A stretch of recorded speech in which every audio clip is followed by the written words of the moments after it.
হাসপাতালের মধ্যে ধুন্ধুমার কাণ্ডের পর নিরাপত্তা জোরদার করতে বৈঠকে কান্দি হাসপাতাল কর্তৃপক্ষ। রবিবার বৈঠকে যোগ দেন চিকিৎসক, নার্স, স্বাস্থ্যকর্মী ও প্রোগ্রেসিভ হেলথ অ্যাসোসিয়েশনের সদস্যরা। শনিবার সন্ধ্যায় কান্দি মহকুমা হাসপাতালে ধুন্ধুমার কাণ্ড ঘটে। চিকিৎসা গাফিলতির অভিযোগ এনে নার্সকে মারধর, হাসপাতালের ভেতরেই ভাঙচুর চালানোর অভিযোগ রোগীর পরিজনদের বিরুদ্ধে। এই ঘটনায় কান্দি থানায় লিখিত অভিযোগ দায়ের করা হয়েছে। থেকে তো কন্ট্রোল হয় না, উপরে প্রচুর একটা পেশেন্টের সমানে পেশেন্টকে পরিষেবা দেওয়ার মতো কোনো সুযোগ আমরা পাই না যে দৌড়ে যাবো, এক পাড়াই আছে। এর জন্য আমরা খুবই নিরাপত্তাহীনতায় ভুগি। এবং তবে আজকে কালকের এই ঘটনায় আমরা খুবই মর্মাহত এবং আরো বেশি নিরাপত্তা আমাদের হীনতা কাজ করছে।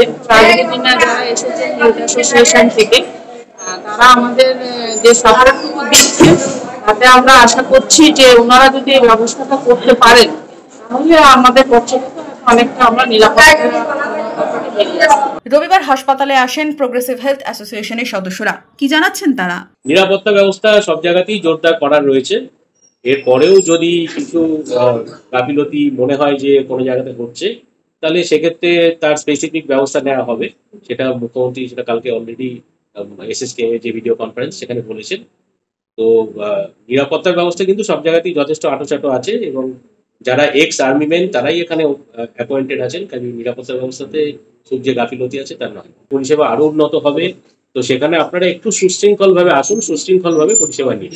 এটা তাদের মধ্যে একটা সেলফ ডিসিপ্লিনের প্রচার রাখতে হবে। শুধুমাত্র যারা এখানে গার্ড আছেন বা যারা সিকিউরিটি আছেন তারা যেটুকু কন্ট্রোল করছেন, তার সঙ্গে সঙ্গে মানুষকেও ভলেন্টারিলি একটু সেলফ কন্ট্রোল হতে। হাসপাতালের ভারপ্রাপ্ত সুপারের দাবি, নিরাপত্তা আরো বাড়লে সুবিধা হয়। আমরা যথাযথ ব্যবস্থা নিয়েছি, এবার সেগুলো সমাধান হয়ে প্রকৃত দোষী অনুসন্ধান হলে আমরা নিরাপত্তাহীনতা থেকে কাটিয়ে উঠতে পারবো। যে সিস্টার দুজন আহত হয়েছিলেন, যারা একটু সমস্যার মধ্যে হয়েছিলেন, তারা লিখিত যে কমপ্লেন দিয়েছিলেন সেটাকে ফরওয়ার্ড করে আমরা থানাতে দিয়েছি। থানাতে এফআইআর দায়ের করা হয়েছে। যত তাড়াতাড়ি সম্ভব এই আসল সমস্যার সমাধান করার চেষ্টা করছি। আমাদের পক্ষ থেকে বলতে, আমরা চিকিৎসা পরিষেবায় তো আমাদের কোনো সমস্যা ছিল না গতকাল, আজও সেটাকে অব্যাহত রেখেছি। এবার নিরাপত্তা কাঠামো যদি আরেকটু সুন্দর হয় তাহলে আমরা আরো ভালো পরিষেবা দিতে পারবো।